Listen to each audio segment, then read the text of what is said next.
All right, hello everyone, and welcome to episode 19. 19, lucky number, of the Link Cable Gaming Podcast.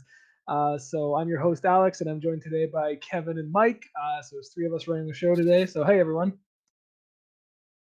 Hey, happy Sunday. Yeah, yeah, we meet again. Fancy meeting you here.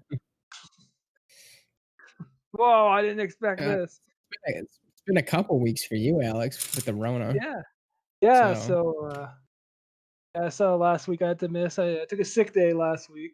Feeling better now. I still have a bit of a cough. I'll try to reach for the mute button so I don't cough in everyone's ear. So apologies if I do, just but super bass into someone's ear. yeah, yeah. Mhm. Yeah. uh, yeah, no, it's good to be back. I listened and tuned into the show last week, and I was like, oh wow, we're actually having a good show, and I'm not there. So Yeah, it was really hope this surprising doesn't that you fuck voted. this up. Yeah, it was weird that you voted for the PlayStation 5 over the Xbox, but it seemed like you totally agreed with me on that one, so glad. I did manage to get it. I did manage to pre-order a Series X. Real quick on that note, it's the only one I managed to. I tried to get a 3080, failed. Didn't try really hard. I got my eye on the 3070 myself, and I was.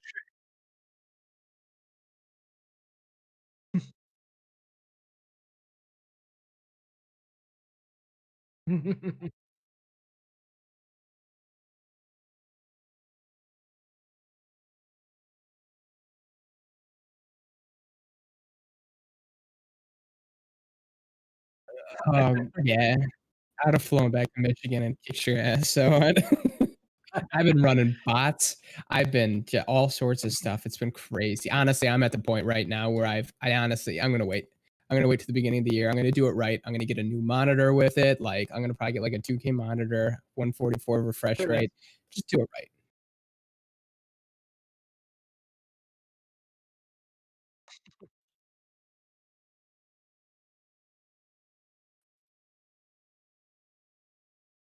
Yeah.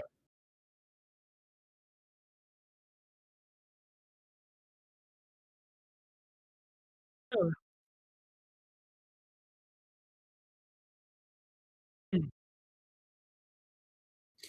Yeah, I Yeah. I've been perpetually building a PC for like over a year now.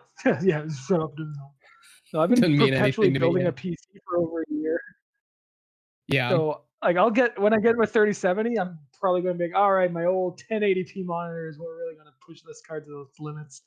Um, but, Yeah, no, and I I mean, didn't. that's the thing. Go ahead. Oh no, and I did not manage to get a PS5. I had one in my cart, disappeared. Dang. Not too bent out of shape over it. It happens. Whatever. Yeah, I got the PlayStation 5 easy. Real easy. Yeah. Mm.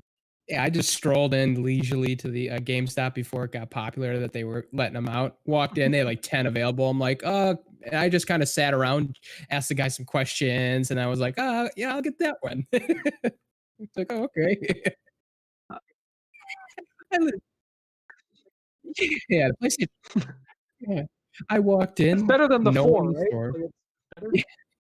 Yeah. How does it go? Is this golf score or what do you But, uh, yeah, no, with the 3080, just to, I guess, wrap up that piece real quick with myself, yeah, I think I'm gonna wait. I think because I right now, it's kind of like, I'm just gonna buy the first one available, and it's like, I really want the Founders Edition, so I'll wait for that as well as get a monitor that can actually utilize it a little bit, and it's just like, you know what, just it's not like the stuff I have I'm running is just terrible anyways, so it's a want at this point, not a Yeah. need. And I'm running into that now. Like I was like, oh, I've got a Series X coming. I'm like, I gotta get a 4K TV then. I gotta get off the pot and get a 4K TV because like, That'll be easy to what's the find. point of a Series X? Well, yeah, they're everywhere, but it's like, what is the point of having a Series X if you're gonna run it in 1080p? Like, it's like, Yeah, right? just be happy with. I could play all these games on my Xbox One. Why would I Yeah. get a Series X if I'm not You don't actually use even it need on to the right wait TV? you don't even need to wait for Black Friday to get a good sale on a TV that could run 4K. Right. You Yeah. they're cheap, so that'd be perfect. Yeah. like the thought of this, because my TV's mounted onto a bracket that's connected to my entertainment unit, and like the Yeah, thought of undoing that is just like, oh my god, it's already you're gonna there. have Why would I to. want to? Yeah, I have no choice, but This like I just don't this want to. beautiful fatback TV that I have that's in 420p. There's a uh,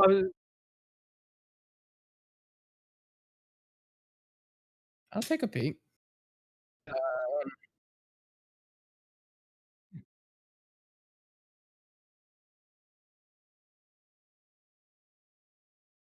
No, you're not saying anything.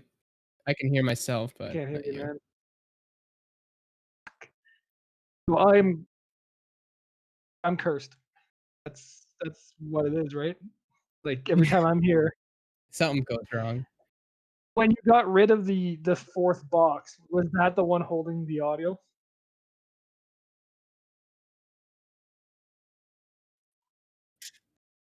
A big head That's because an there's a IQ big brain in 400 there. play.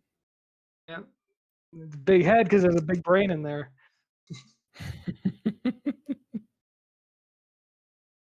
Um, yeah, so now I'm shopping for 4K TV. Oh, Yeah. we got two watchers.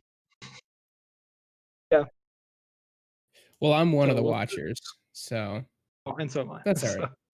Well, yeah, so then it's just us, the "Hey, the if people re-listening to this later will be like, "Wow, this is Exhilarating. riveting." prime time gear right here." Yeah. Yeah.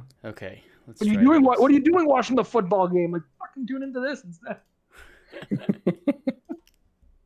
Wait, Alright. I think I heard you. You hear me now? You're in. Okay. Hold up. Here, Alright. everyone's quiet. Okay, I'll keep talking because you gotta hear me, yeah? But then you I goofy hear ya. smile. Okay. Hey.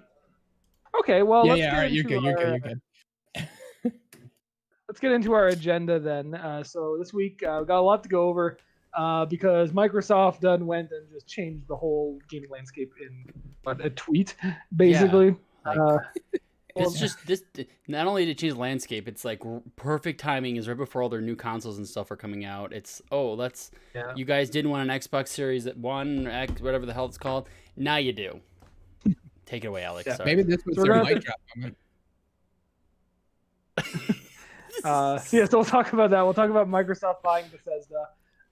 Amazon is launching their own streaming service. We'll talk about that with Luna, and we'll talk about Among Us too, because apparently that's a popular game. I haven't played it yet, but everyone else wants to talk about it, so we'll talk about it. But before we get into that, let's go over around the table and do our gaming highlights of the week. Mike, you want to kick it off? Yeah, so I'm trying to think of which game I really played the most this week that was kind of interesting. I probably played like 2 or 3, but I guess the one best of relevance is I really kept going on with Mario 3D All-Stars. So playing Sunshine specifically in there. I always liked that game. So it's been years and years since I played it again. So I'm running through that very slowly. I'm really finding that I can only maybe play it like half hour or hour like spurts, and it's just like I keep picking it up, putting it down, picking it up, putting it down. But Do you have physical it's a or ton of digital fun. with that one? I bought physical, Okay. and honestly, just because, and I wrote in the whole review that I made, and it's a little bit of a different review that I wrote. I didn't really review the games themselves because they are the exact same that came out, so I don't need to re-review things. It was more of a review of how did the 3D All Stars package Overall work, and I just, I think that, I mean, if you've never played them before, it's definitely worth to buy digital. But if you've played them, go find a ROM for free. Like, why would you pay money for something that's not even like it's the collector's item of it? Why would you? That's why That'd be like me buying a picture of an amiibo. Like, I'm hesitant to open mine because I'm like, well, is this better as a collector's item or Me too.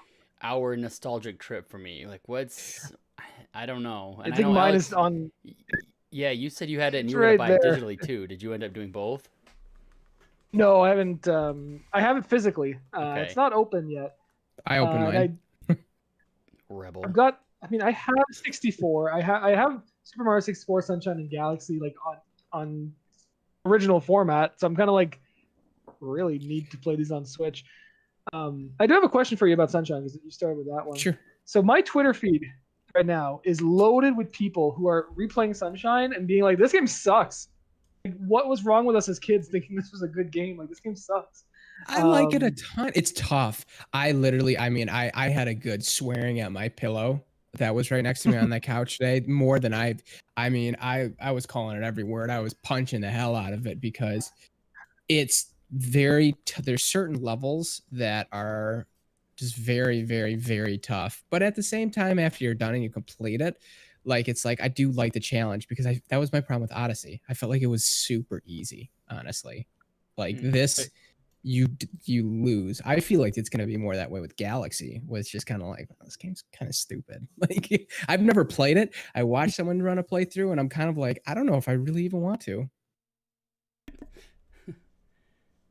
Interesting. Yeah, it was just I see a lot of people like posting like their gameplay screenshots of like running into like these glitches or like these really frustrating moments that like if you've played Odyssey or Galaxy, like the more modern games, that Mario moves a certain way and you expect him to move because there's no long jump in Sunshine, I think. No, and if you I think some turn, people are throwing them off. yeah, but see, I don't mind that. I like the different mechanics. I don't know. I think it's completely fine, to be honest. I'm having a ton of fun with it. It's frustrating, but I like that because Odyssey to me was too easy, and I don't want that. So I like it. I like Yoshi in it. That's cool. It's always fun. So yeah, that was Right. I guess the highlight of my week. Kind of boring, but it was still fun. I guess I'm still going down memory lane. But it's smart of you guys. Don't open it. Don't open it. Kevin, just buy around, like keep it for the collector's edition. Like I got enough other don't things to keep open me it. busy. So every time I look at it and go, oh, I want to play it, I'm like, there's other things I can play right now. I don't need to do this yet. I'll be okay. I'll be okay. So we'll see. Right. So yeah. It's the same for me. I'm like, I could just and you like one thing that I want to like point out that I find is really dumb about this collection is that the Switch supports GameCube controllers, but you can't use a GameCube controller to play No, Super you Mario can't. Sunshine. No, you can't. Yeah, isn't that weird? Um, yeah, it's super weird. Like I was like, oh, cool, because like the GameCube has like those triggers that like you push that you can they're analog, right? So you could like pull down and like more water, less water comes out of flood. And this time they're just like, no, we're not doing that. You have the controller sitting right there that you could use. They're not doing it. Anyway, I'm annoyed. Yeah, These I little think that. details. Well, that's the thing. I think that where they did with this remake, I guess, is ROM make, like, is the little details were the things that were important because the games weren't changed at all, and it's just kind of like, well, you could have done something to it and it'd have been all right. I don't know. Yeah, I've seen that complaint a lot too. That it's like you're charging full price for not like there's not even like a history of Mario thing like put in, right? And this isn't the first time. Like Nintendo did it for the 25th anniversary too, where 10 years ago they just put the original Super Mario All Stars on a disc for the Wii. They charged like it wasn't full price, but it was like $40 or $50. That was at the time that they were selling you virtual console games for like $5 a pop. So it was like, oh, you're just, and it was just you put it in your Wii, and it's just all right. You're playing a Super Nintendo game now. And it's like that was all it was. It was I don't know. But yeah. I like it because they were great games to begin with, but it's not special. This edition. Right. Special. All right. Evan, what about you? What have you been playing? Well, since I didn't open my Mario 3D All-Stars, so I looked at that, put that back in the shelf, and I played one and only game which I've been playing for about a week and a half, 2 weeks-ish now, and that's Kingdoms of Amalur: Reckoning. And this game is so long. It's I've never made it past the like 6-7 hour mark before. Every time I've tried to play this game. So when originally in the 360, I played it a little bit. I got about that same place and I stopped. And then about 2 years ago, I played it when it came out for the Xbox One X Enhanced, where they pumped it to like I think 4K. So I played it then for a while. So now I'm playing this. That for that one. What's that? I didn't know they did that for that one. Yeah, they did, and it looked pretty good. So I played it on there, but it still had the big issue that I think I really like that they've changed this time around with their remaster is you can pull back the camera from the character because that game is so close to the character's ass. It's just so annoying because you can't see everything else around you. It's like if you here this can It's right just, here is it's his just character. booty. This is him. Yeah, this is me trying to see the enemies around me. Turn the camera. Okay, all you do is it's still hard to see anything. That's weird. So you now have a FOV slider to pull the camera back and have it look down a little bit further on your guy, and you can kind of see the whole landscape around you, and it is mucho helpful because that was cool. such a pain in the ass. So, but yeah, the game is it's much bigger than I had really thought it was. It is in the depth of Skyrim. Like there's a lot to explore, a lot of stuff. Like I started doing like all the side quests because it was like, oh, I want to do this. I have to be like, no, I cannot do this side quest. I have to keep going to the main quest. And there's actually interesting story with all the side quests. And there's tasks, side quests, main quests, faction quests, and then I think there's something else that I'm missing. But you'll die never beating that game if you do it all. Oh my god, there's so much shit going on. It's intense. And then the weapon system is very unique about how your talent trees are built because you can do a completely magic build, you can do a complete magic and strength, I think it's called might build, and then there's a special star symbol or what are they called? Your destiny or fate or something you choose, and there's special cards that go along with it based on if you go this and this or just this or this and this. So it is a little overwhelming. I'm a little disappointed. In the past, I never gave it more of a chance. I kind of kept thinking, oh, this is just redundant and it's not that fun, but I'm changing my mind. So that's pretty much all I did. I had a bachelor party this weekend, which I was explaining to these guys before we started going live. Ooh. So I got kicked out of my house because there's a bachelorette party. Yeah, at my house. So my wife and all the girls and my sister, who's the bachelorette for her party, they were all here. So I didn't get to play any video games the last day and a half, and I was starting to get some withdrawals. Mr. Crazy? Yeah, I was. I'm like, you were just out in limbo? Actually, I did because I ended up at my brother's house, and I spent the night there, and we ended up playing Heroes of the Storm, so I did play that. But the computer he gave me was a potato. I'm running the game at 720p. Oh, was it that iMac that he's had since like 2006? No, it's some mini Mac he had. It's a nice little computer, but I had to turn everything down, and my brother's using his computer. I look behind me, and he's sitting right there, and everything looks beautiful and great. And I look at my screen, it looks like Warcraft 2. And it was even more difficult. Great game, by the way. Yeah, it was. I had to keep picking characters that you didn't have to click on stuff to use their ability. So I was playing Lily, and if anyone plays this game, you literally just mash Q and she throws health potions to whoever's closest. Because the enemies would not load on the screen, or they would just randomly drop in and out, like literally drop from the sky and land on the ground or disappear. So I'd be asking my brother, I'm like, Chris, is there anyone around me? He's like, yeah, Butcher's right behind you. I'm like, I can't see him. Just keep running. So just keep running. We won, I think, every single game though, which is hard to believe. But I wish I could have streamed it. It would have broke the computer completely if I was streaming and playing. But it looked so bad. They were so blocky and so terrible, and I was shocked. But so that's my week in gaming, guys. Funny. Good it's really time. funny. All right. Yeah. It's for Amalur. I'm having the same because I'm still technically playing it on stream. I haven't streamed in a while because I've been feeling unwell, so I didn't want to be like constantly coughing and sick. I just wanted to. But like, I made him old. Amalur like is just giant. Like as a game, like I remember like my first time seeing the world map and being like, wait, it keeps zooming out. Why won't it stop zooming? Oh my god, broken. I had no idea, and they're adding DLC to add more to it. Like, yeah, I was like, I never knew it was that big either because the main area you're in is already pretty big, and I'm like, okay, this is a big area. And then I did the same thing. I kind of like zoomed out world. I'm like, oh, there's another continent thing over here. I'm like, okay, it's pretty big. I'm like, oh my god, there's another one. Oh, there's another big area that's not part of the continent. I'm like, oh god, I gotta stop doing side quests. It is fun Welcome though. to your life. This is a good game. I agree with that. Yeah. I wish there was an actual sequel for it. I'm as happy as I was for the remaster. I wish it was just another whole game, and I don't know if that's ever a possibility, but I don't know. I don't know. No one bought it the first time. So yeah, it's so sad. So sad. We'll call up Kurt Schilling and see what he's doing, and get him to finance another sequel to it. Are we talking about Kurt Schilling, the baseball player from the Red Sox? Yeah, I think it's 100%. Okay. Did you know he was 100%. he was part of the he development of the first financed game? Yeah. Kingdoms of Amalur. Wait, you guys aren't kidding? No, 100%. No. You didn't know this? This is the truth. This is reality. Yeah. Oh my gosh. Oh, I thought you guys were like, oh yeah, no, Tim. No, for real. That's oh, wait, how wait, this no, game. they're not kidding. I wouldn't know. I Kurt wouldn't Schilling. know who Curt Schilling Jeez. was if it wasn't for Kingdoms Me of neither. Amalur. I only know about him because of this game.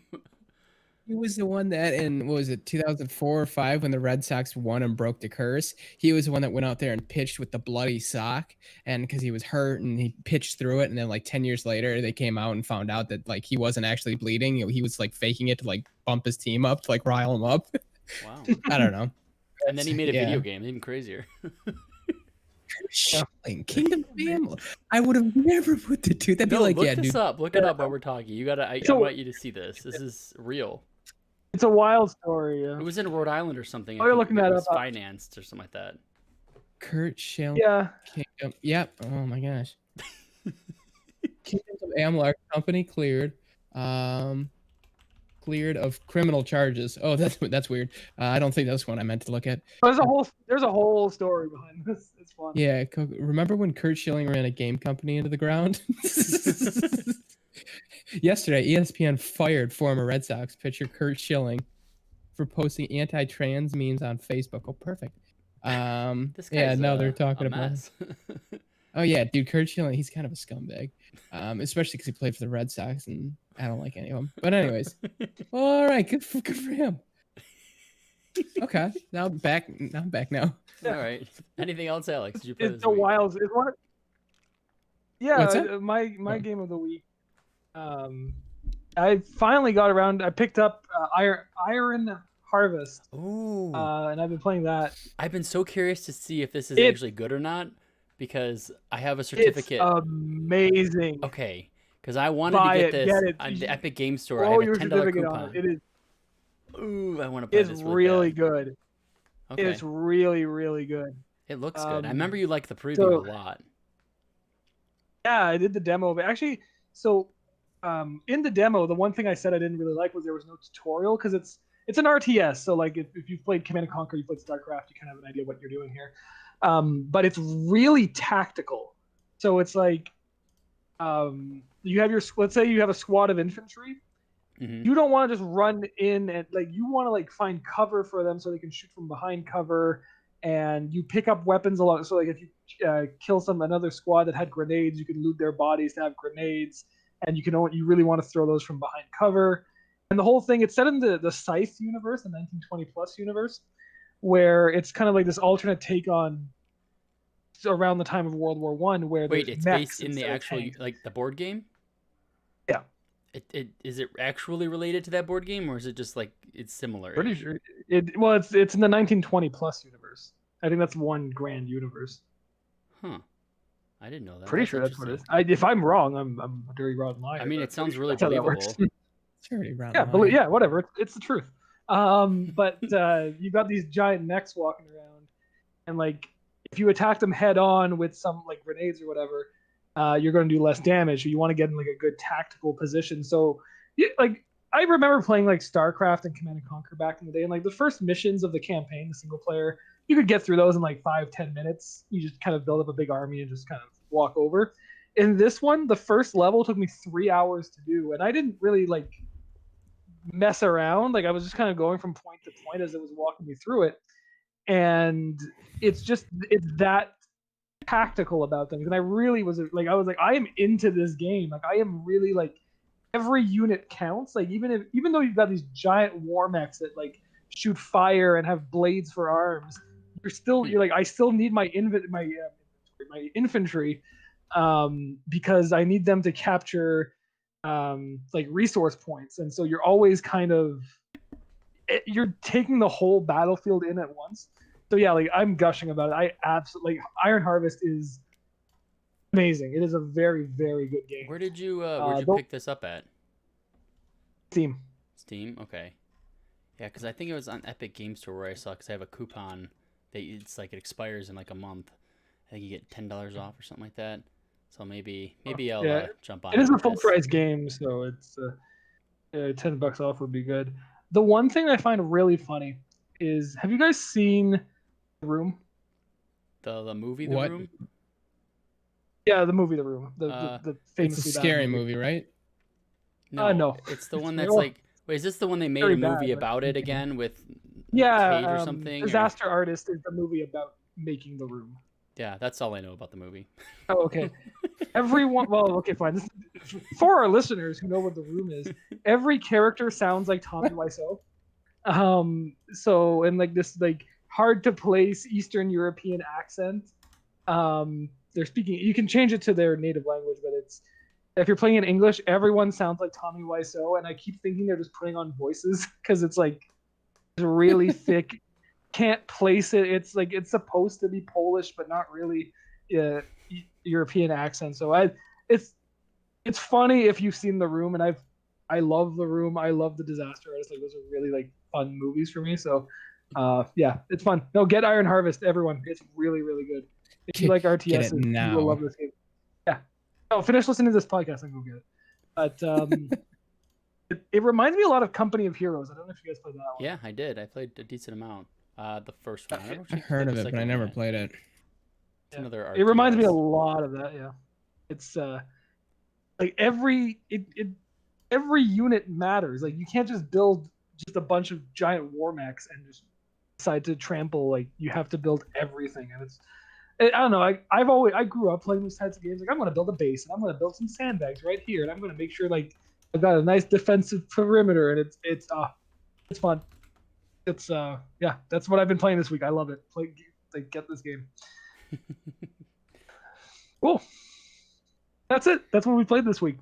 Yeah, So, That was it. hope you guys it's enjoyed our 3 takes. games. It's pretty. It's like sad yet also kind of cool. Wait, it's not even for sale on the Game Store. What the heck? Was it only on Steam? I mean, it's there, but it's not like out yet. Iron Harvest 1920 plus, right? Wow, I never thought that. Does Steam have exclusives now, where it's like a timed exclusive for? Maybe. Came out September 1st on Steam, so like about a month ago. Ooh, breaking news. Well, from September 1st. Iron Harvest delayed on Epic Game Store. Pre-order refunds are being offered. Deep Silver has apologized for the launch day delay. Ooh. And from their Twitter, the year 2020 has been a challenge for all teams working on Iron Harvest. Due to the unique situation, the game is not yet ready to launch in the Epic Game Store. A full refund for pre-orders on Epic Game Store will be granted. We apologize for the situation. Ouch. They messed. I guess I'm I'm gonna ask not a using my question. coupon on that now.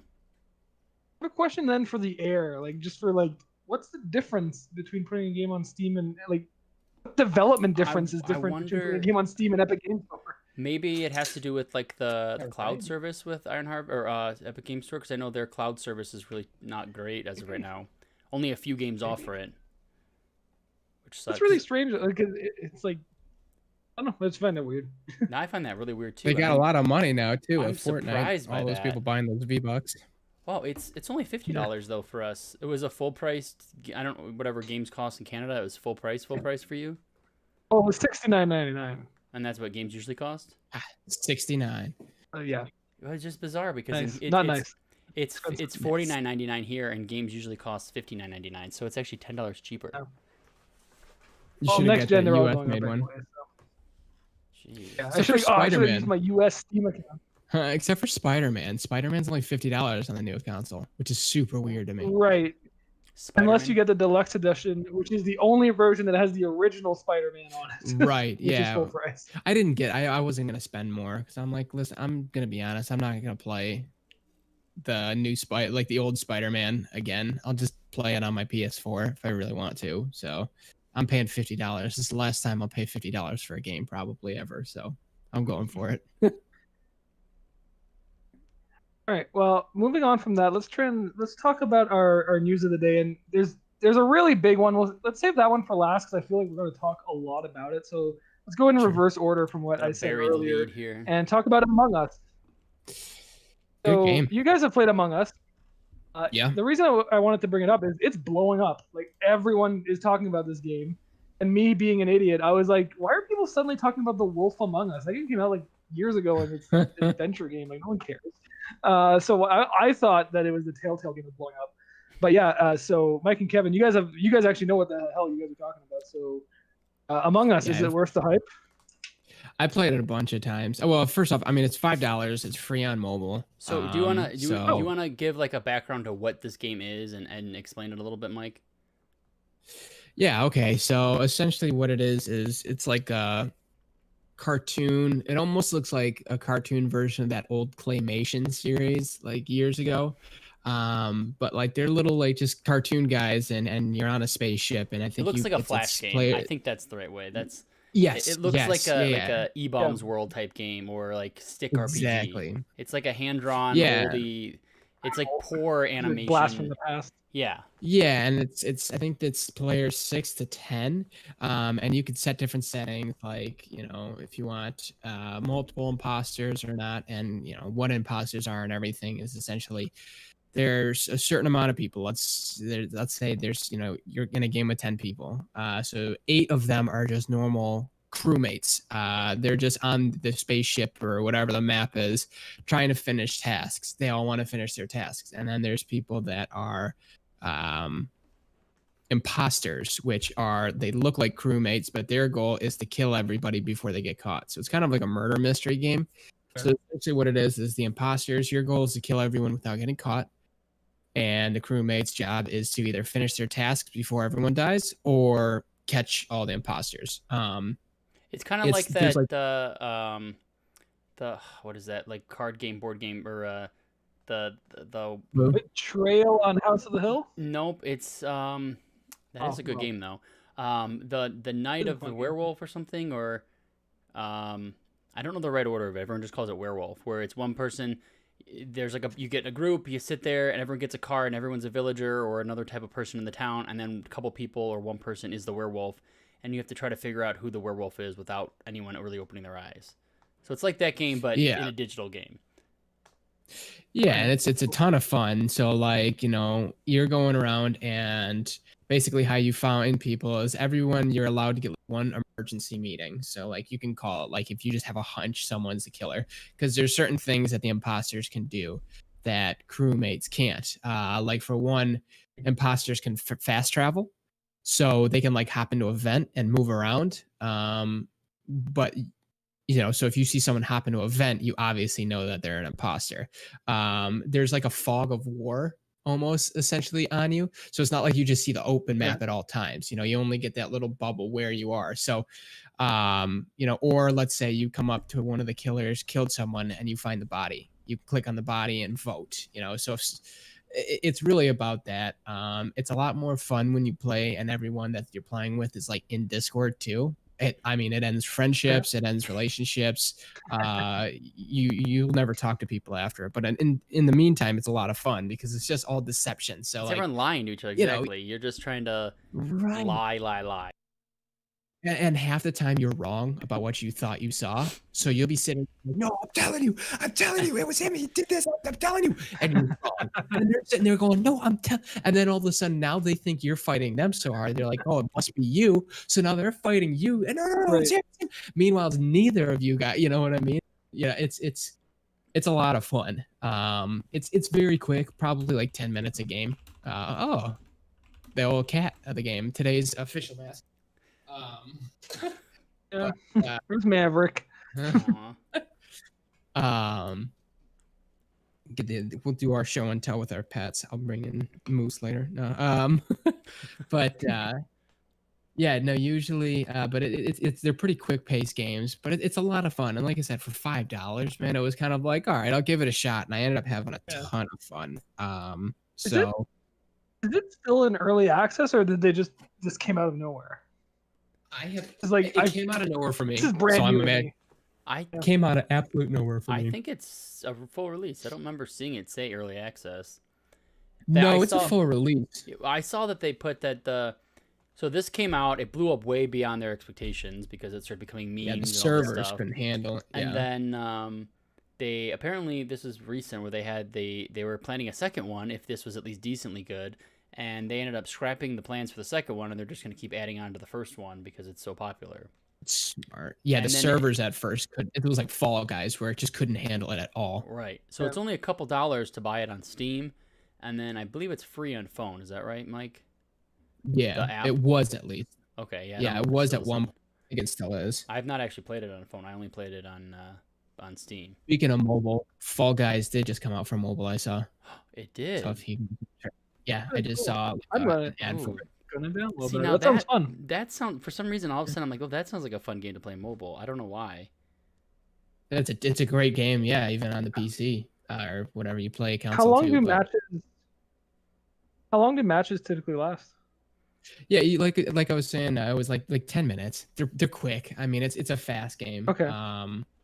So it can go faster too if you catch everyone. But you know. I really did think this was The Wolf Among Us again, though. I was like, "What? Why is this game suddenly blowing up?" So, for it to be so fun. Holy shit! I don't know if I can show my screen real well. 100 million downloads. Oh, easily, dude. I mean, that's insane. That blew up fast. Yeah. See, this game. I mean, they've already started. Who the hell is Inner Sloth? Like the developer, I've never even heard of them before. I don't know. It's really rich people now. Put out friggin' Game of the Year. Like it's. They're gonna get bought by Microsoft in the next couple weeks. You watch. Yeah, it's Curt Schilling. Next week will be just Curt Schilling. That's Curt Schilling's coming in, and go watch out. I like the reason like I caught on to all this was all the memes that people were making, and the one I saw was that this basically killed Fall Guys. Like I'm not gonna recreate the meme for you all. It kind of did. It was like Fall Guys is like, who cares about Fall Guys? Like it was. Now it's all this. Yeah, like little mini quick games. Like Fall Guys was so great, and all of a sudden this came out, and it's like, we'll do this, and it came out like 3 weeks after. So yeah, it really did. Yeah. Speaking of Fall Guys, though, they've already been updating like some of the courses. They've updated different things in it and stuff. So they're coming out. I'm excited for that. But yeah, no, Among Us kind of did come in and just overshadow them, which is crazy. Bye. Yeah, it's kind of what Fortnite did to PUBG. Yeah, I think so. Yeah, PUBG's now they're handing it out for free on like PS Plus and stuff because I don't think people are playing PUBG anymore. No, I haven't heard PUBG be relevant in a million years. Like it's especially once Call of Duty came out. I mean, it's a better game. Yeah, it really was. Yeah, that's true. Fortnite. Anyways, Fortnite's like one of those love-hate relationships where you loved it at first and now you hate it because like 10-year-olds took over and you're just like, if I like this still, like I'm not cool, so I can't like this anymore. Like it's like a game you don't tell people. Like, what do you play? Well, I play games. So like, what do you play? Like, I play Fortnite. Don't tell me. Games. I play Fortnite. Yeah. It's like I play this is exactly what happened. This is exactly what happened with Pokemon back in the day. Like Pokemon, like everyone played it, thinking the and then no one played it because it wasn't cool, and now it's cool. Like it's like you're back into it now. But you know what? I never stopped playing. Suck it, you guys. Yeah, I've been cool the whole time. I stopped playing after like Gold and Silver because it was like, oh no, I'm a big kid now. I'm 8, so like I gotta get past this. I don't like this anymore. It's like Grand Theft Auto, like normally. Yeah, and then I got older, and I'm like, well, I don't care about anybody. Like, no, this game's pretty fun. All right, I'm cool, and I know I'm like it. super hooked. Yeah, I got cool friends, you know. Oh my gosh, that's too funny. But definitely play it. I'd 100% recommend. It's $5 too. So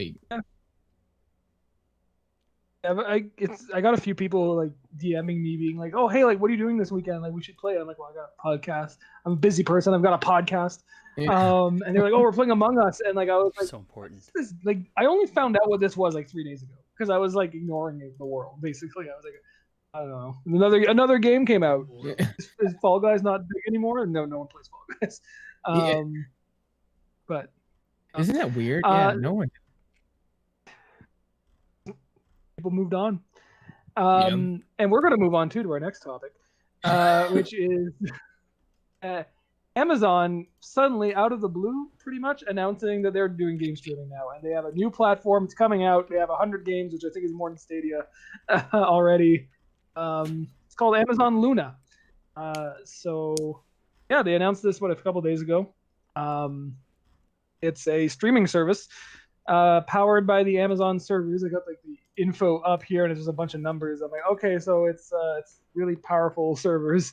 But yes, I think you're forgetting the most important part of all this, though, is not only that they're doing streaming, and there's a bunch of companies doing it. Like Nvidia's doing their was it Nvidia Now or something?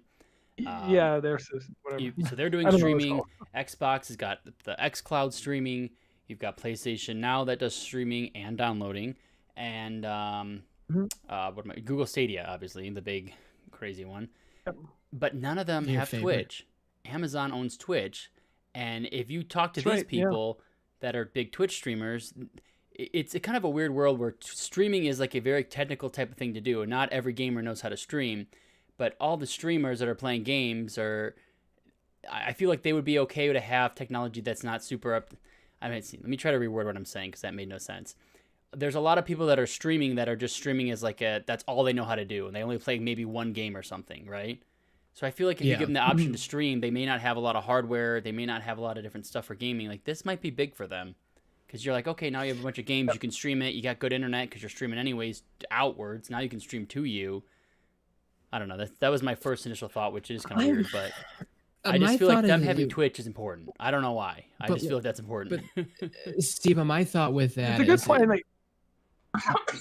But like real streamers that play on the console are not just streaming straight from console. Even if you can with Twitch and stuff like that, you're not getting the same responses if you're going through the capture card on a PC, stuff like that, like traditional methods. So I don't think that'll matter too much. Yeah, at least but in my opinion. What if now you can stream off of a crappy laptop? All you got is a Google Chromebook. Now you can stream the game to your Chromebook. You can play it in high, crazy 4K, whatever. Let's say you have a 4K Chromebook. I don't think those exist, and then you can stream that mini Apple. That mini iMac your brother gave. Yeah. Could that stream? Yeah, that Mac Mini could do this, because it's still. You don't need the crazy hardware. Yeah, you don't need the powerful CPUs and GPUs to encode it and everything. It's all being done in the cloud. AWS. Yeah.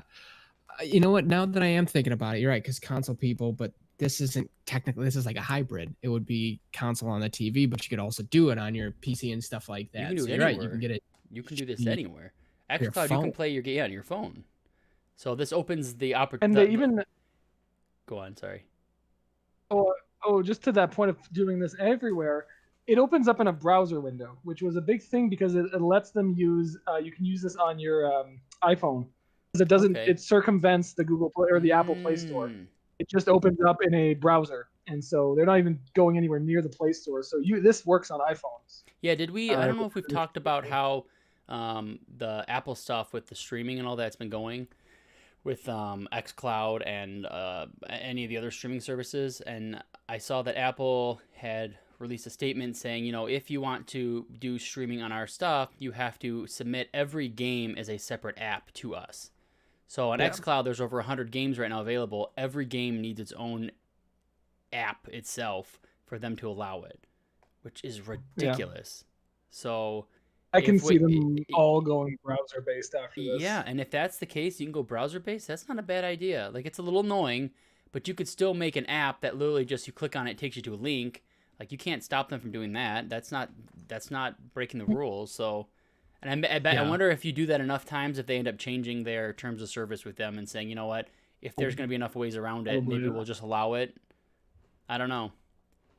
It's really sad because I could see that happening. This is a slight side note, so we'll not get off topic too much, but I've really been considering possibly getting an iPhone for my next phone because the new widgets that came out have been quite appealing to me, because I've loved my Android phones because of customization on the home screen, and I've always hated iPhones have to keep 1,000 apps on the screen even when you don't use a lot of them, and it drives me nuts. That's what I hate about my iPad. It's like, got to scroll through 6 things, or I have to put them in folders and organize them. Like, I don't want to see them. I just want them hidden unless I want to see all of them, and it looks like you can do that now. So if they can fix, but it's funny is I literally watched a review of a guy talking about iPhone, the widgets and stuff, and I'm going, well, I can't stream to it though with xCloud. That was literally what I was thinking in my head, even though I know I'll probably never use it. That's still a point in my head of why I didn't want to go with one. Anyways, back to Luna. The Luna. The pricing on it I think also helps. They said the introductory price of $5.99. Yeah, $5.99. $4.99 or $5.99. You're right. I was like, wait, I swear I just read it a minute ago. Yeah. So I'm not sure what that is going to offer. They haven't put out a ton of information. I signed up for the like, I don't know if it's a beta or just like the first introductory people that get into it. So I signed up to see if I can get in. So I'd be very curious to see. Mike, what were you saying? The games here. Oh, I interrupted you when you were talking, Mike. No, you're good. I was more gonna ask, why is it any different than Google Stadia? It's not like, oh well, it's Amazon. Yeah, well, it was Google. Like, Yeah. Why is it gonna be better? That's a good question. Twitch. That's the only thing I could think of. I think that comes down to it. Yeah. I think that's the only big difference. Looking at the controller, like looking at it right now on my other monitor here, there's a giant in the middle microphone button, which is going to be your streaming button, I assume. And like the color scheme of purple matches. It's Twitch purple. So cool. I think it's all designed to be tied in together to be like, this is the Twitch streaming thing, basically. Because Amazon hasn't really leveraged Twitch a lot. Like they bought it a while ago, but they've kind of just been haven't done anything with it.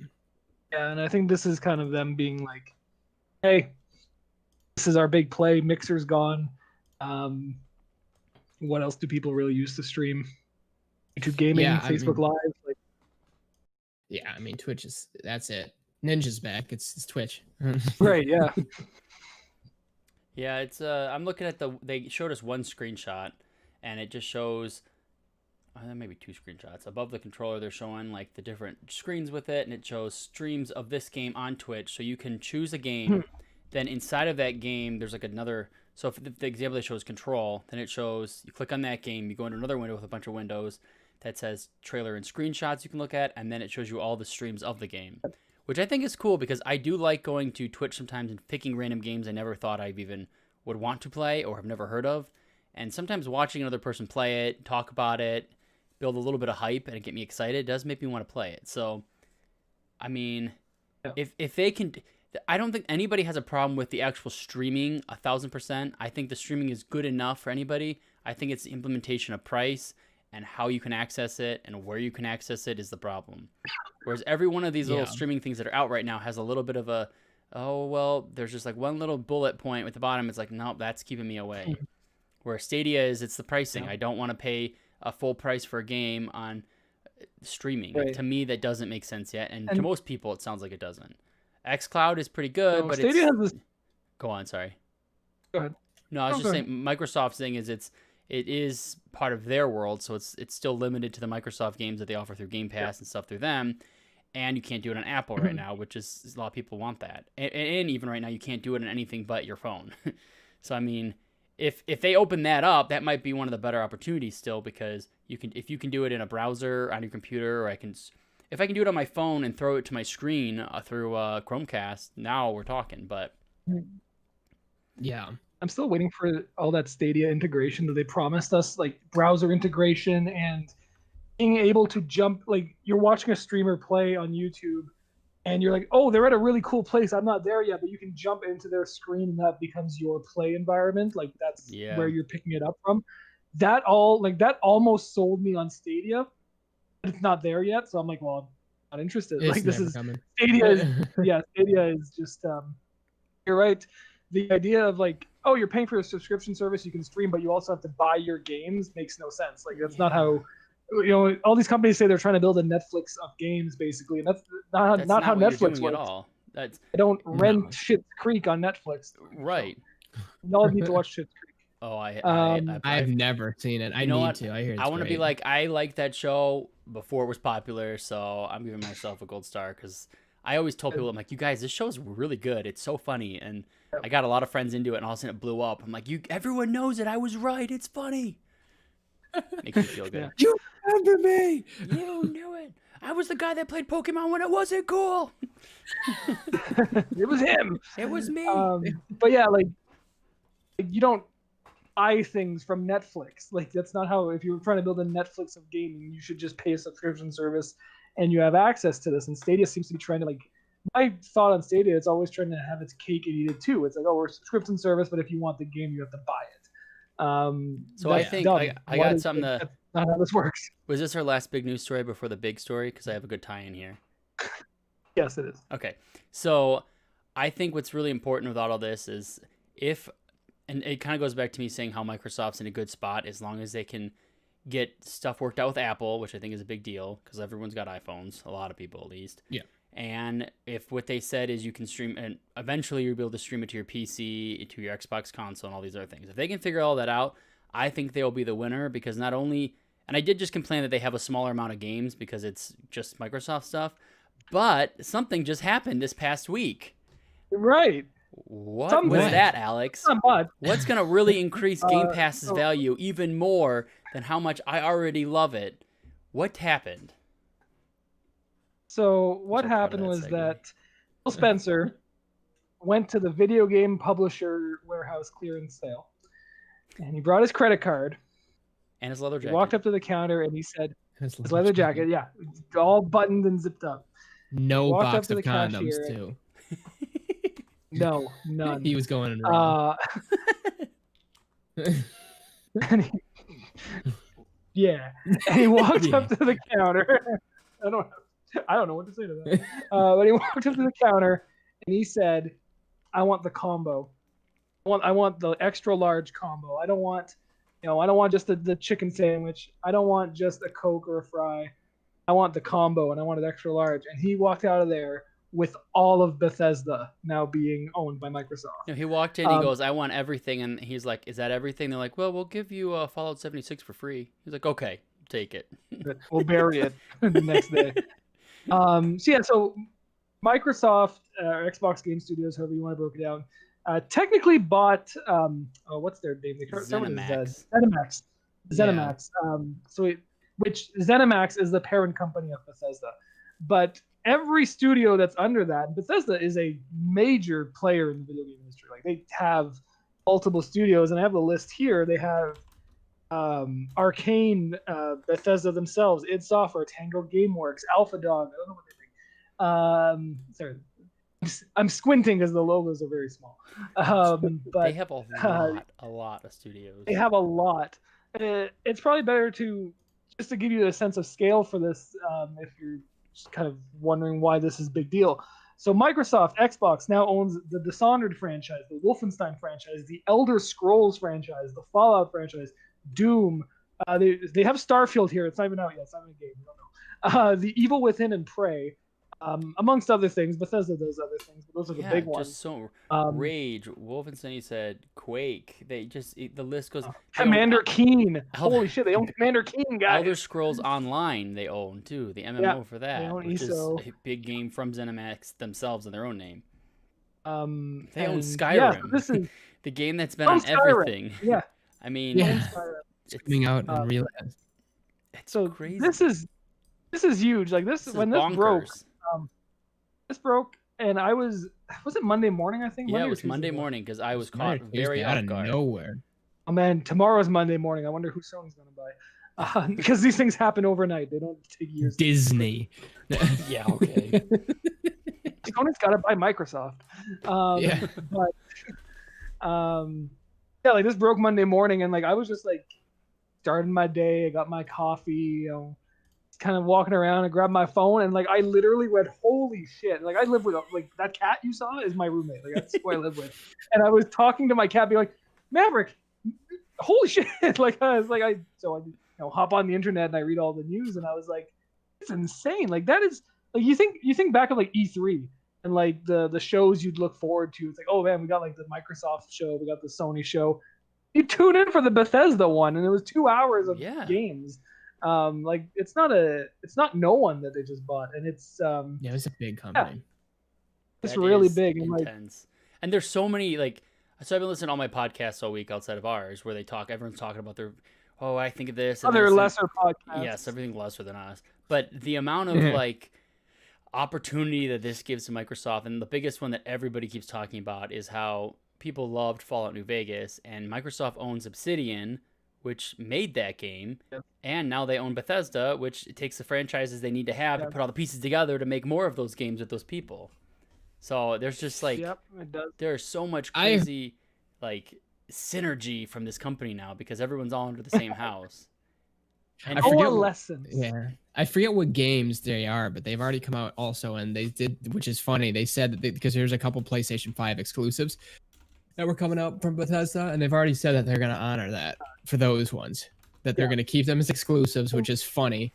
But then it's going to be on a case-by-case basis that they'll give rights to other consoles. So it's just like, yeah, this is a big dick play right here. Yeah. And another thing that I heard about because of the exclusivity, this was a podcast I listened to earlier today, actually, and they were talking about, well, what if now it's like a negotiation thing where it's, what if they say, okay, look, Sony, you want to have Elder Scrolls on the PS5, well, we want to have Spider-Man over here on the Xbox. Like, do you think they would ever consider that? Because they're both huge titles that sell millions and millions. I have a feeling I could see Xbox doing it, but Sony would probably say no. But no, but Sony's doing it with Disney right now with Spider-Man themselves. So, I mean, and you saw how well that went. It's true. We almost just lost the best Spider-Man that we had in forever after Infinity War. But at the same time, you monster. Is he not still doing it? Did they not work something out? It's true. So I mean, it's possible. Spider-Man's also like, Sony doesn't own Spider-Man, right? Like there's that Disney push there as well, and Disney has always been, again, that synergy, get it everywhere. Like opposite. No, actually, they own the rights to Spider-Man before Disney bought Marvel. Yeah.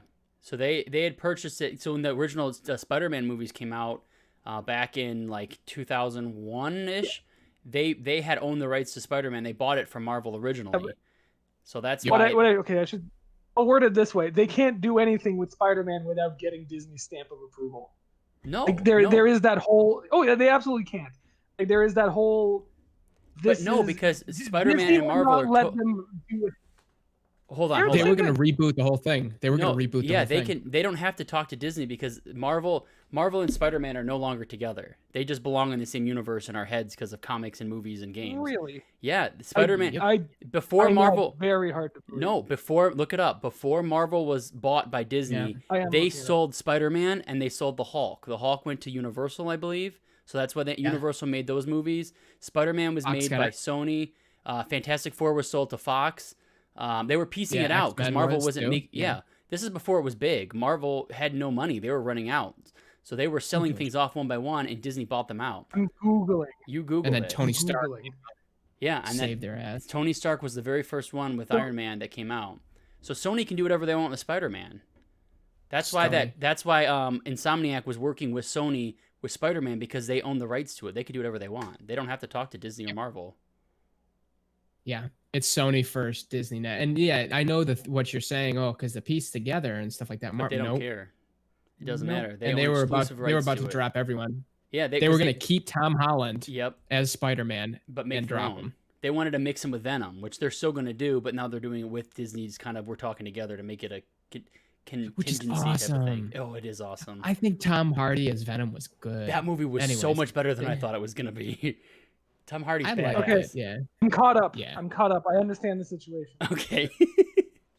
So this is what I'm saying is they can now use, and it's ironic because it's still Spider-Man again because it's they own Insomniac, which makes the game, and they own Spider-Man, the figure.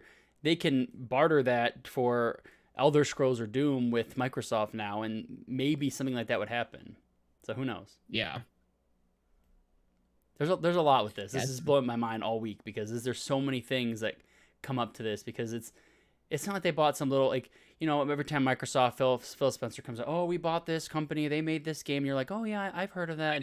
No, this is the day that Skyrim came out was, I remember, one of the greatest weeks of my life. Like, it wasn't just like a little known game. Like, to me, Elder Scrolls is insane. I literally watched my buddy who stayed with me 2 weeks ago now play Morrowind. That's an old as ass game, and it was still incredible. Like, this is insane. So, I want to add one thing here. And because it's still part of that side note. Now that I've researched everything, I do want to vindicate myself a little bit because I wasn't right, but I wasn't 100% wrong. Okay. Either. Okay. So Marvel, at the end of the day, Marvel Disney owns Spider-Man.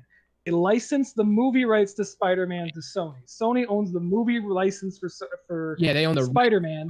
If they don't make a movie, every 5 years, those rights revert back to Marvel Disney. Okay, that makes sense. So Marvel still owns the character, but the movie rights belong to Sony. The merchandise rights belong to Marvel and Disney, and the video game rights belong to Sony. Well, that was the big piece on why they were fighting, because they wanted more pull on like the merchandising and stuff like that, and more pay. And Disney kind of said no, and then they were like, "All right, well, then we're gone." Yep, that's Disney's and that part was of this. Such. Yeah, and that was such a oh my gosh, you guys need to figure this out, because now Spider-Man is in the MCU, and it's like he's my favorite character, and if you take him out, you're a monster.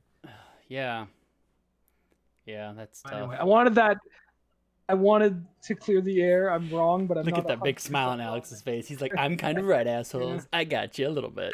I know nothing about Marvel and superheroes, so I'm like, we'll swing and a miss. Yeah. You're the comic book guy.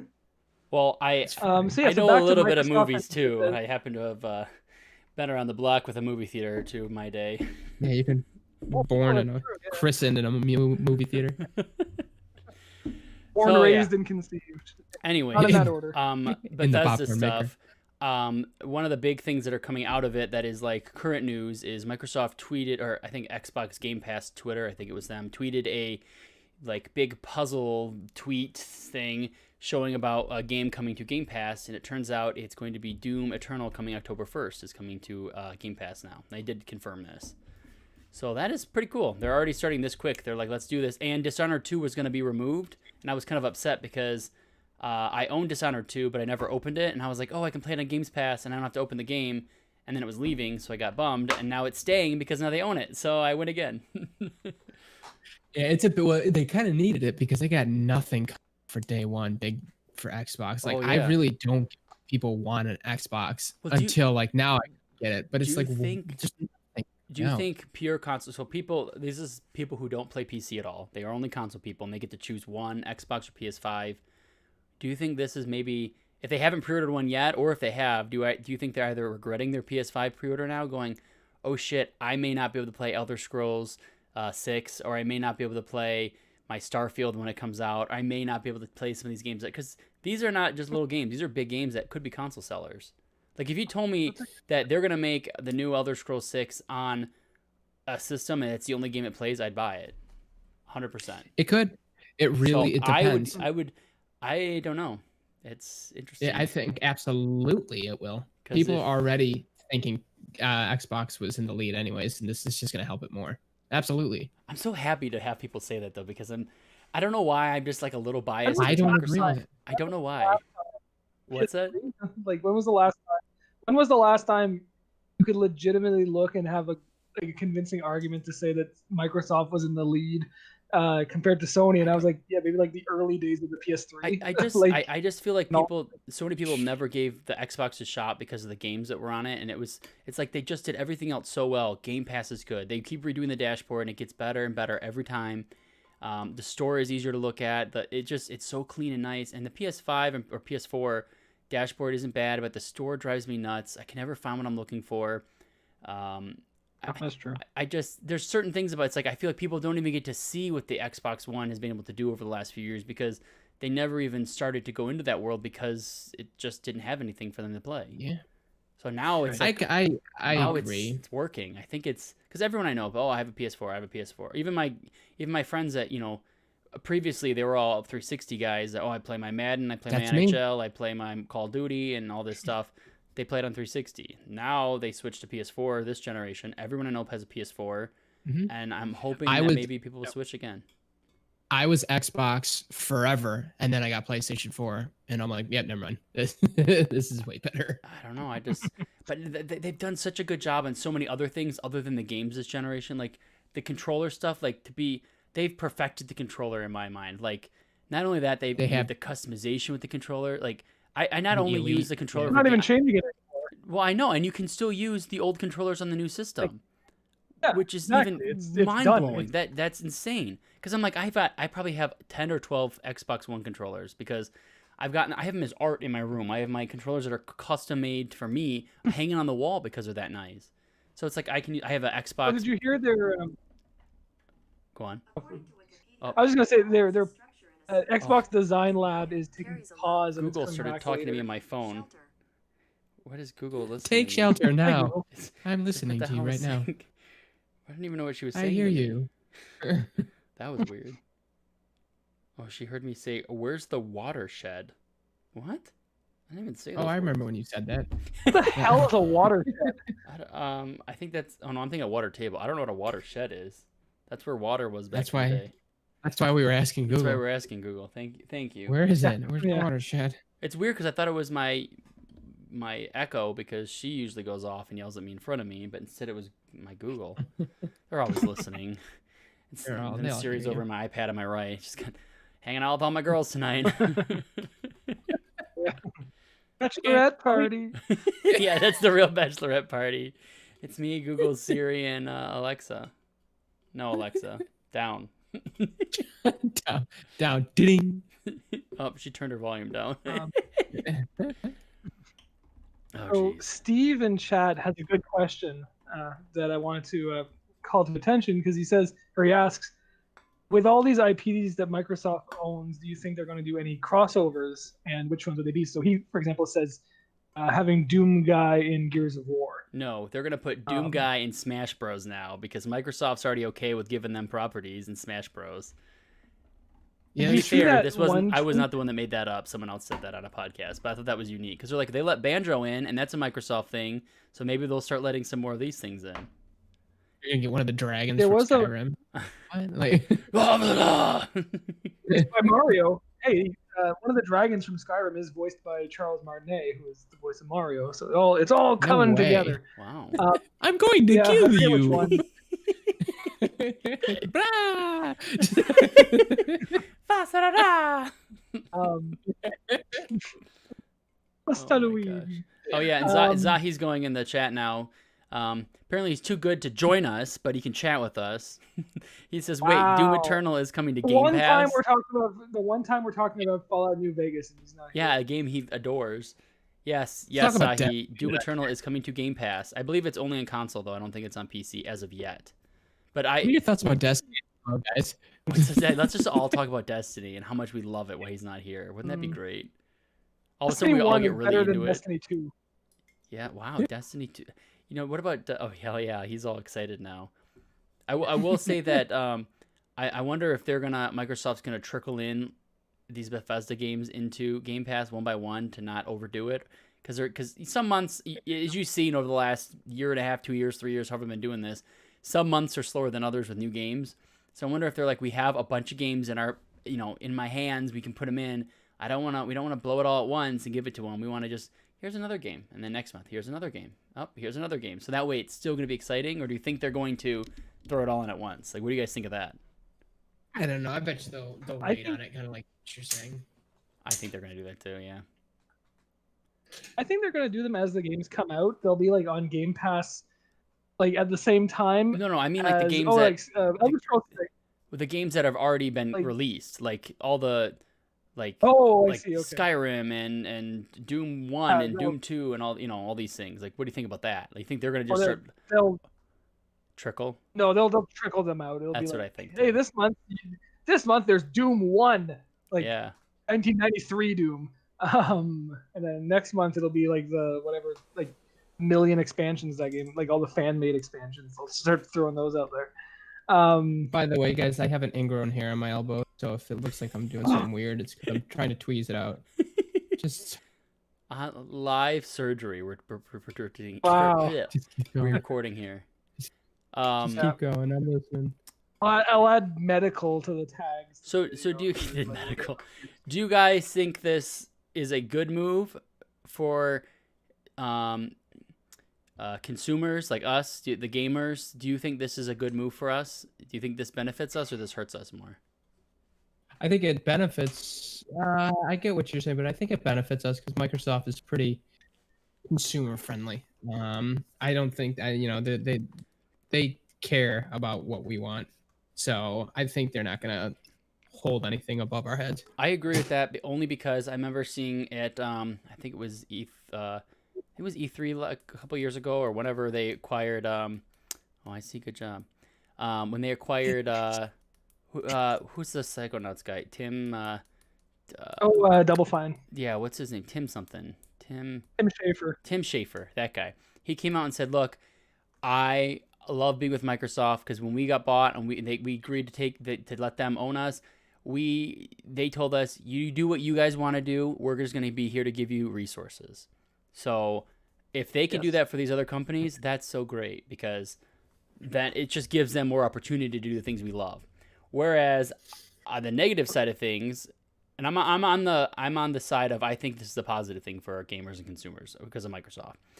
But I had heard some people talking about how things went with BioWare, RIP, at EA, and how they just went downhill like crazy.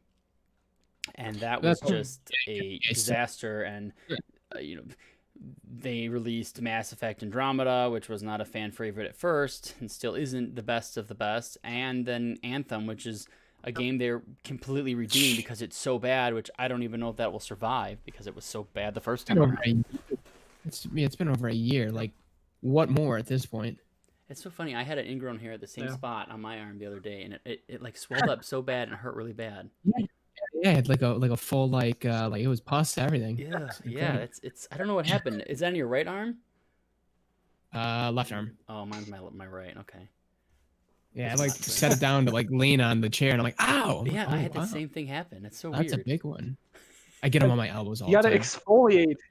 That's why. Exfoliate. You get those dry elbows. I guess I don't exfoliate. I use like a charcoal wash every day on my face. I do it on my shoulders and the back of my shoulders. It works great. But I never thought to do my elbows.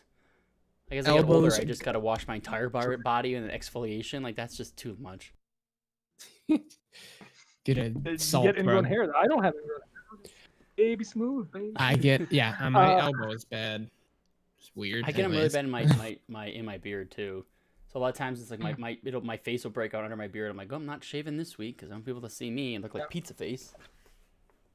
That's pretty bad. All right. Answer your question. Welcome back to Acne Podcast. Yeah. To answer your question, I think Microsoft owning Bethesda is good for consumers and the industry. I don't have a problem there.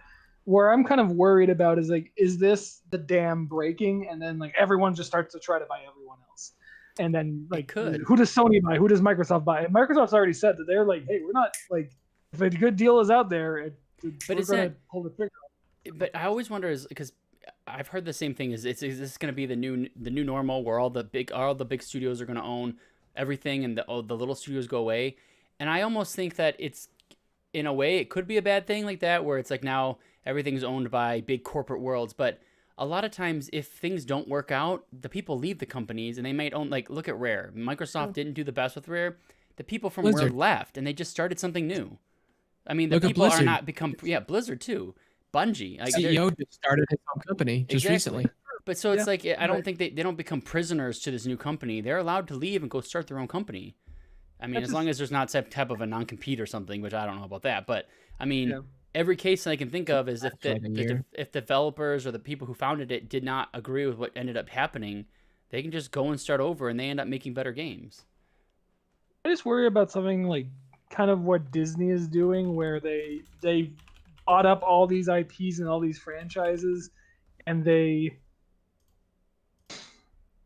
undo what came before to kind of like, I'm thinking specifically about Star Wars and how when Star Wars was sold to Disney, how that whole universe just kind of got restarted in a very hard and I think bad way, and hasn't really recovered. So I don't like the idea of everything being centralized under one umbrella. Like, I find that kind of might hurt creativity because you're right about, like, the people can go and make other games, but they can't make games in that franchise. And the reason why that is the we like those franchises for those reasons, right? So Yooka-Laylee is no Banjo-Kazooie. Like, that's right. Yeah, I agree. But at the same time, maybe it is a good thing to, I mean, some of these games, maybe it does take starting over to do something different, because it's like, you know, even if they made a new Banjo-Kazooie with the same people, like, would we like it as much? I mean, who knows? That was It's 20 like years ago that we liked it.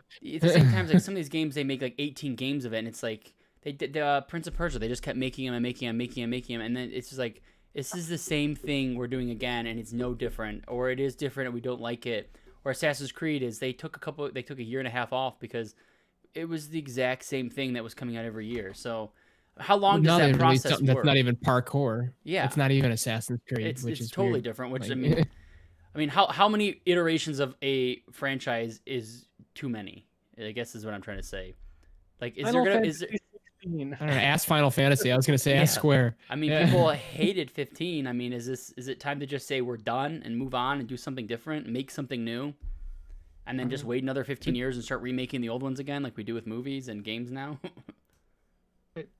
See, it's tough because like you think like the Pokemon series, you got like Zelda series and stuff, but like I don't know. But then all of a sudden they'll come back and find a gem. Yeah, I don't know. It's a weird thing. And, Zahi's the also Zelda series is interesting. Zahi in the chat What is Zahi saying? He's saying, well, first off, he says quite a few things. New Vegas is amazing. Destiny 2 is amazing. Beyond Light is coming to Game Pass. Drool. He said Tim Schafer. Andromeda is also amazing. Bunch of haters. That's why he's not on the show. Yeah, that's when we voted him off already. We booted him. We booted him. He can't Survivor Series. Oh, man.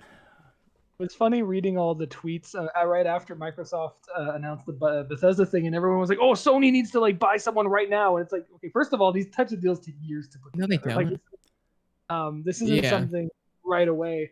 And I saw a lot of people saying Konami. I saw a lot of people, you for sale.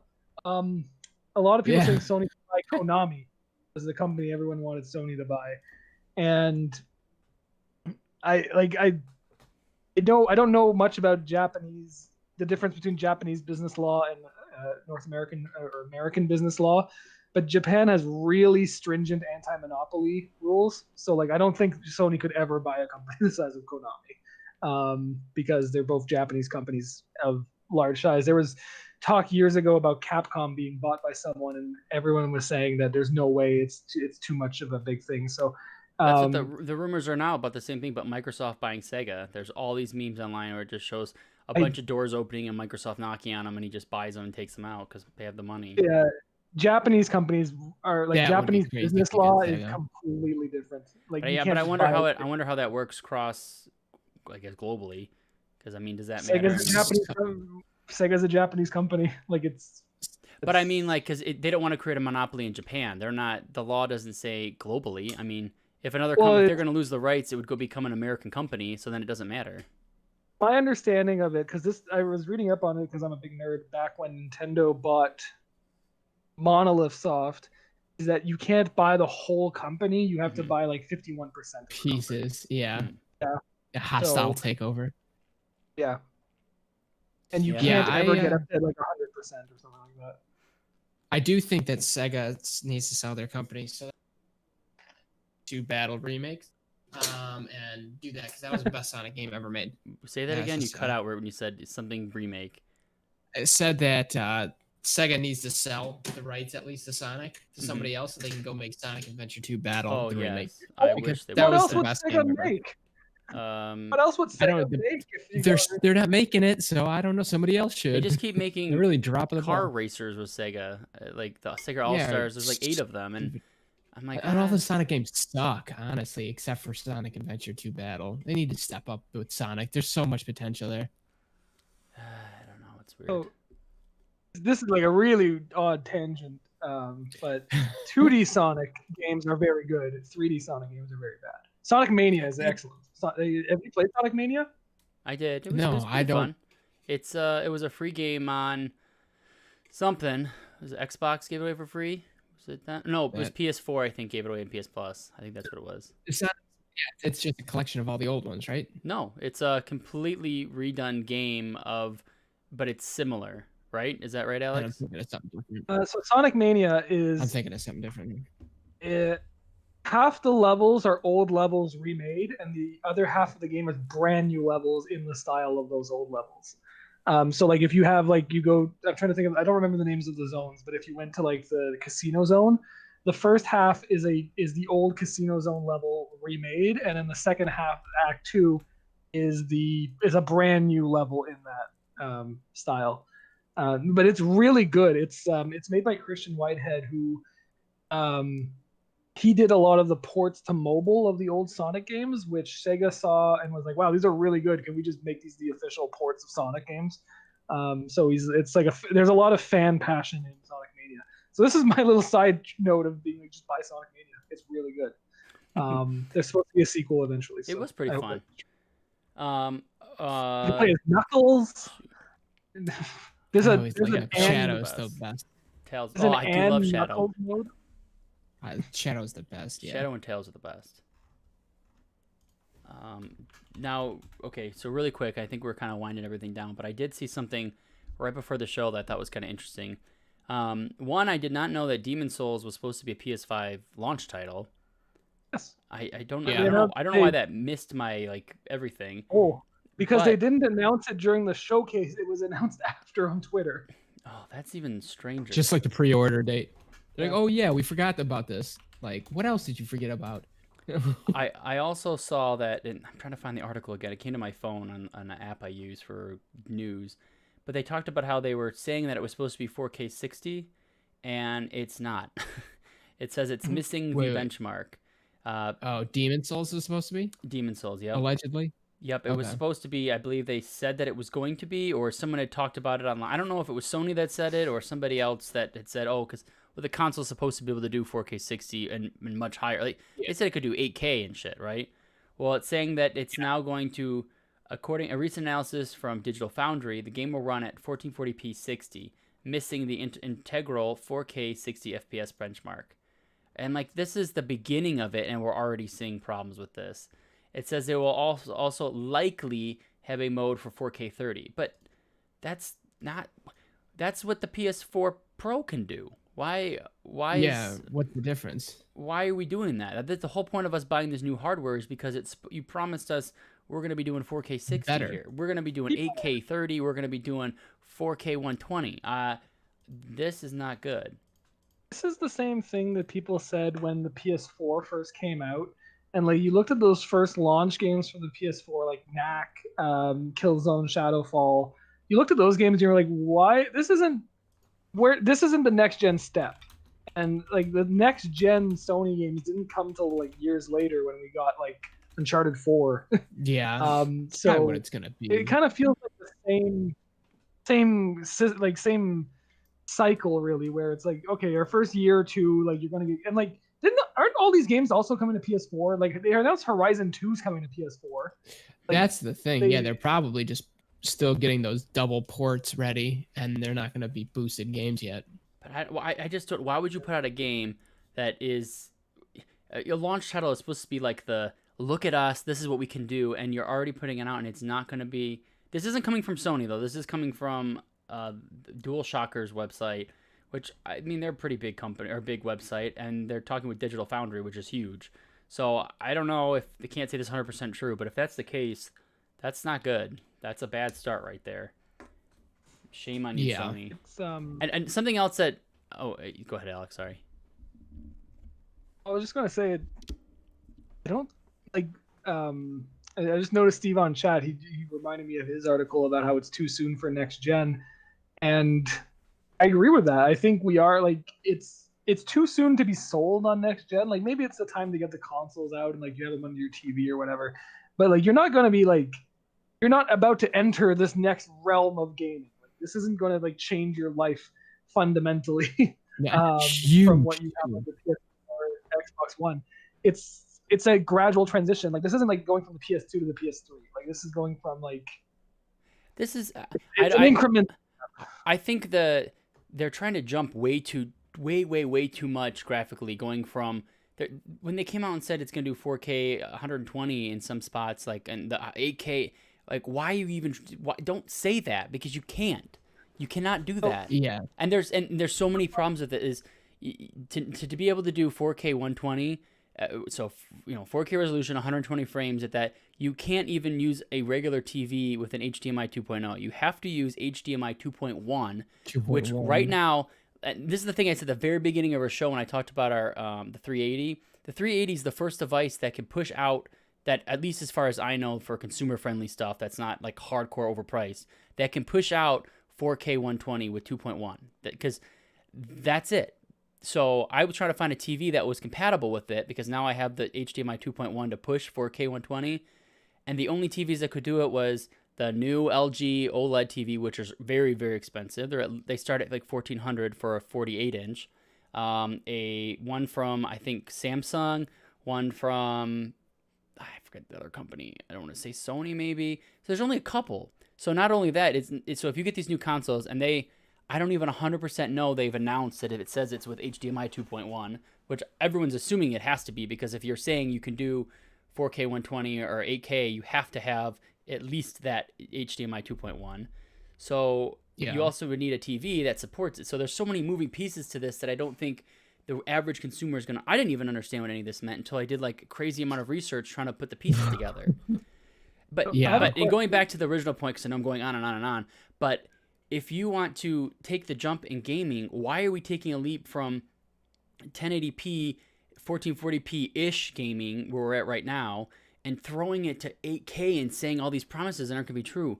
Why can we not just focus on getting a true 1440p 60 on consoles? Why is it like that's what the article I just read for Digital Foundry says they're going to shoot for 1440p 60?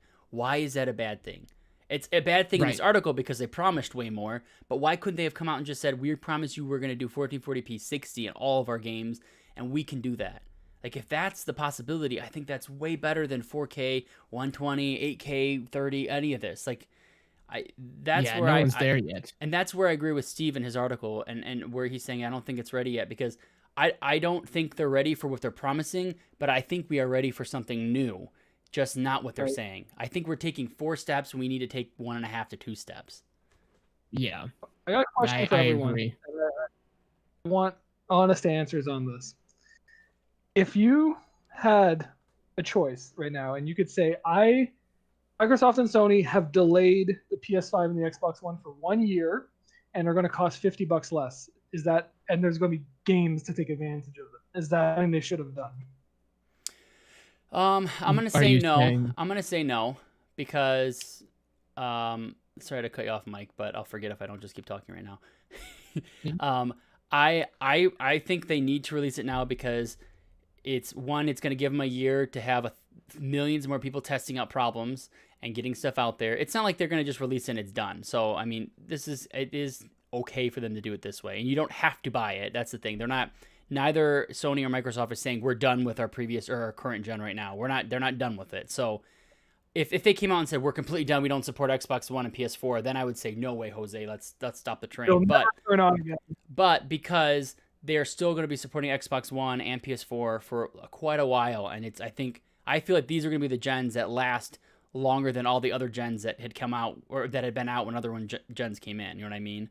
Like, I feel like the time that the 360 lasted after the Xbox One came out is much smaller to what the Xbox One is going to last now the Xbox Series X and S is going to be.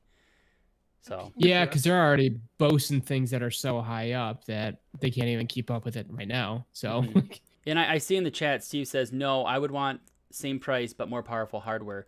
But that's my argument is you can do that. You can just not buy these and buy that new hardware in 2 years. You can do that. As of right now, most of the games coming out are going to be on Xbox One and PC. So you don't have to buy the Xbox One Series X. PS5 is almost a different story because they are kind of cutting the cord a little bit. They're still going to support PS4 and have some things come out for it, but most of their releases are now going to be just PS5. Yeah. So it's hard to compare the two companies, but overall, I think them coming out now is still fine because you don't have to buy them. It is still optional, and it doesn't stop you from doing anything much. Kind of in the same. They'll still keep growing, and you're right. It gives them a time to get it out to mass consumer and fix things. I agree. I think that's exactly what's going to be. And the people that want to buy it right away are the people that are going to buy it regardless of anything. Because, the longer they're going to wait is there's some people that just bought an Xbox One S last year. and they're like, oh, I don't really need it. I have my 360. I played my games on it. Well, now that's kind of dead, and they're ready to get back into gaming a little bit. So then that's what they're going to buy. So Yeah. there's so many different types of gamers. It makes it so hard to please everybody because there's people who don't care, will get it when it's super cheap. There's people who need it right away and they have to have it no matter what the cost or the complications or anything. And there's the people that are in between where it's like, well, if I ask for Christmas, maybe I'll get it and I'll be okay. Yeah. I know a lot of people too that just can't. They hate the idea of there being a PS5 and an Xbox Series X out there, and they're still playing. Like, even though it might be the same games, but like they're just the idea of like, oh, I'm playing it on an Xbox One or I'm playing it on PS4. It's like, no, you always need to be on the cutting edge of things. And a lot of people I've spoken to, they just they're like, no, I'm future proofing my gaming. I'm doing it now. It's going to cost a lot of money. I'm going to get a new console for myself, new TV, all these things. And I think that leave me alone for 5 years. I think there's like a spectrum about people who care about the price so much more versus the actual experience. Where some people like and the person that, you know, how long is a good enough time between purchasing the last one versus the new one? So I mean, if I bought an Xbox 3 or Xbox One 2 years ago, I know some people that are my friends going, I just bought this thing. I don't need to buy another one yet. I don't need it. Why do I want to buy it? And then there's other people who are going, oh, it's been 2 years already. I need the next console. So it's so hard because it kind of adds to my point is there's just so many different people that are so many different types of gamers. So it is, I mean, I guess the whole point of this whole conversation is this a good time for them to release this or should we wait? Is Microsoft going to make money? Yes or no? And by the looks of pre-orders, I think they're going to make money. Yeah, both of them are. Yes. They've pre-sold every single one they've made. Like that's you might get lucky and walk in on day one and you find one or two if you're really lucky. Yeah, I think that's about it for their launch. Here's my advice to Steve. If you don't want to buy a console right now because you don't think it's worth it, don't. Go upgrade your PC because that will always be a good time to do that. There's never a bad time to get a PC upgrade because the generation doesn't end. Xbox. It's like getting a new Xbox anyways. That's why I'm not getting the Xbox because I got a nice PC and I'm just going to upgrade my graphics card to the 3080, maybe the 3070. You know, I don't know. We'll wrap it up, but I got about 5 minutes left. I got a quick Q&A for you guys. Okay. If it's fine. I'm done with all my giant speeches today. So, Alex, did you have anything else to add? Nope, that was it. That was. So here's where I'm at. So I've been trying to impulse buy the 3080 like crazy the past over a week now. I've got bots running everything. I can't get this shit. I mean, it's bad. I've kind of gotten past the impulse buy phase. Now I'm kind of like, okay, maybe if I wait a little bit, because I was just going to put it on a credit card at first anyways. I'm like, well, I can just actually save up money on the side this time, give it like a month or two. The demand will be a lot calmer by then. Well, not a lot calmer, but calmer. They'll have more in stock, most likely, stuff like that. Big Nabby's coming out, so they're probably going to be pushing each other with that. And then get that as well as wait, and then upgrade my monitor, which is a 1080p, to a 2K monitor with 144 hertz refresh. I have a 4K monitor. It's only 60 hertz, but honestly, for all these, 60 hertz is about the best they could do anyways. So for my main gaming monitor, I want a good 2K 144 hertz. I feel like 2K to 4K is not a big difference, and a 4K gaming monitor is stupid expensive right now. Yeah. So I can upgrade. Yeah, so I can upgrade both of those. But here's my big thing now. I have a 1070 right now, so I go, should I just get the 3070 and save $200, or should I still get the 3080? Like the 3080 to the 3090 is not worth it at all to me. So I have so many things to say about this. I'm such an annoying talker. My first thing would be is if you're going to stick around the 1440p and you don't want to push anything higher than that, I'm quite positive you will be just fine with the 3070. Unless you are going to be the enthusiast that you want to see big frame rate numbers on the side of the screen that really get you going. Outside of that, I don't think you need to have a problem.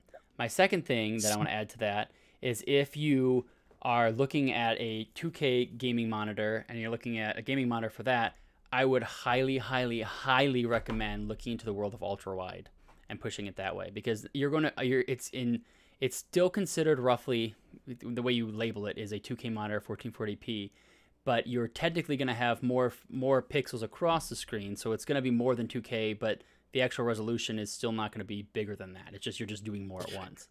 So I couldn't do that. Go on. I couldn't do that because I have 3 monitors. Then so would you ever consider getting rid of one? Yeah, then you. No, I got like a home. Because I'm okay.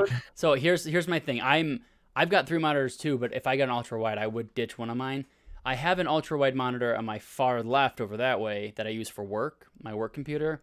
I have a 34-inch ultra wide, 21:9. It's a 1080p technically monitor. It's 2560 by or 2650 by 1080, whatever it is, right?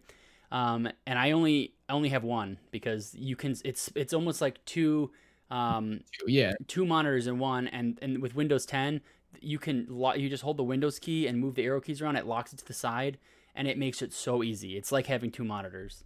I like it better than having 2 monitors. I would, but the thing is I got the big arm for 3, which I like. Okay. And I feel like it would look awkward because those ultra wides usually aren't flat. They're usually curved, not always. aren't not they? always. There's both. I have a flat one on my right, or my left over here, and then the one I was looking at it's a slight curve. I would at least after the show I'll send you some links to some things that kind of convince me otherwise. And I could get rid of one of my monitors.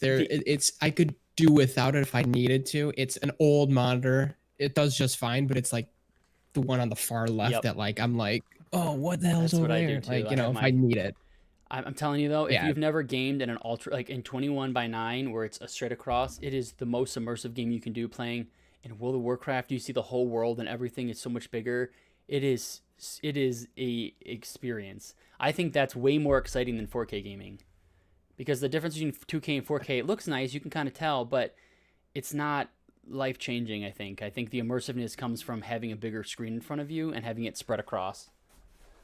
So that's my thing. Interested to look at it, and I could just figure something to do with this arm and just get an arm.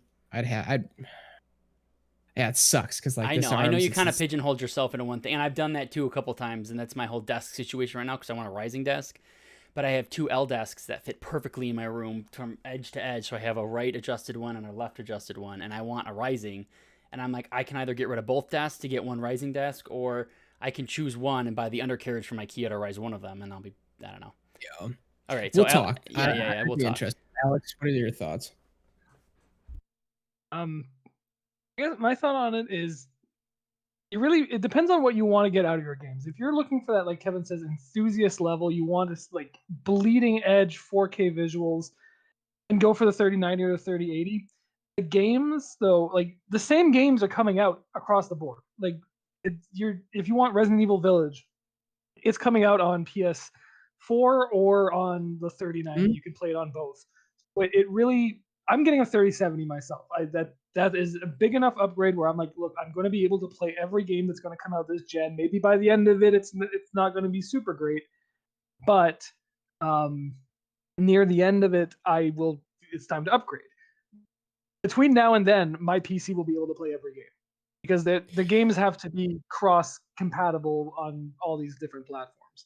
So, and any big thing, like you said, any big game I play console on up for like a big graphics intensive. So I'm playing like a World of Warcraft and stuff like that.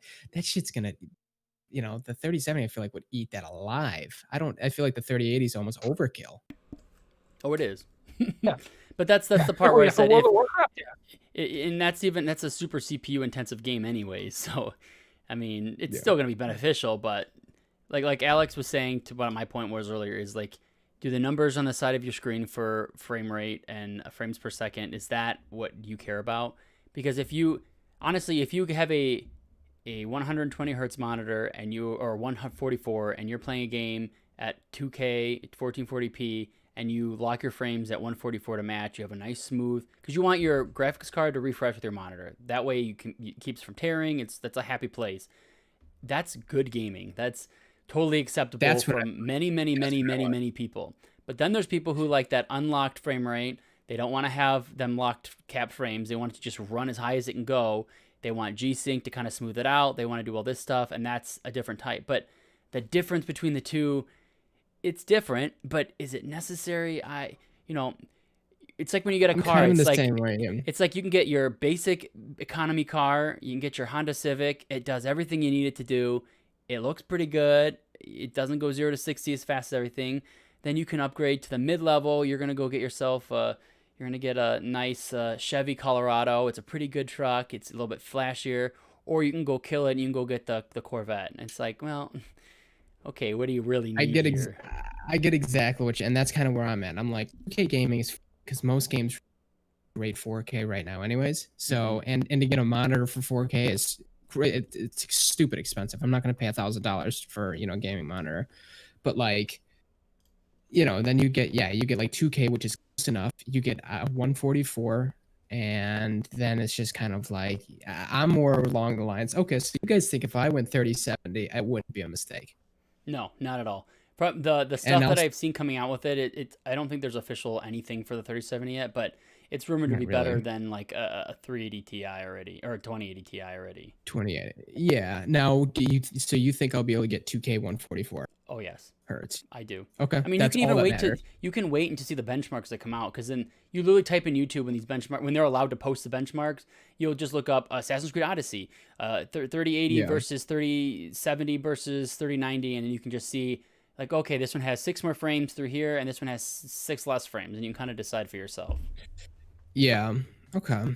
And yeah, I mean, I'm interested to see the ultra wide. I haven't thought about it, but I really could get rid of the third monitor and figure something out. I will introduce you to the world of ultra wide, and I think you'll be blown away. Like, if you haven't played on one yet, it is it is an incredible experience, and that's what I really want to get an ultra wide gaming monitor, because it really does change the game. I think that's way more impressive than 4K is. So I'm interested to see some of the ones you have. So that was my question. Okay. That's all I have for today. Alex, what about you? I think that's it. I still haven't been able. So, you know, we talked earlier at the top of the show about like the things we've been able to pre-order and everything. Sad to report, I still haven't been able to find that Game & Watch. It's like I see it in my dreams. I want it so bad. But I'll keep at it. So I guess that's the show. So that does it for us this week. So thank you everyone who tuned in, who participated in the chat. It was a lot of fun. Love seeing those types of questions, and you know, helps us fill out the show. So make sure to like and subscribe to Link Cable Gaming on YouTube, and follow us on Facebook, Twitter, Instagram, and Spotify. I think that's everything. And if you want to have something covered on the show, send us questions. Our DMs are open, so we'll make sure to cover that. So yeah, we'll be back next Sunday at 7 we'll talk about whoever Microsoft's going to buy next week. We'll find out tomorrow morning, I guess, if they bought Disney or something stupid. But yeah, that's the show. Bought Iceland. The whole country is now owned by Microsoft. Guys, I'm now owned by Microsoft. They bought all of it. They bought me. They own the moon now. It's called the Microsoft Moon. Well, no, it's Amazon Luna. Oh, Luna is Latin for moon. Well, so Amazon owns. They got plenty of money too, so they can buy whatever they want. Yeah, right. And it's not like there are other moons. They can buy them. That's just anyway. we're all over the place now. Okay, well that's it. Thanks for watching. See you next week. All right, guys. Thanks so much. See you later. I'll just do weird hand movements, and then I just don't I don't transition away, so we just feel really awkward. Bye.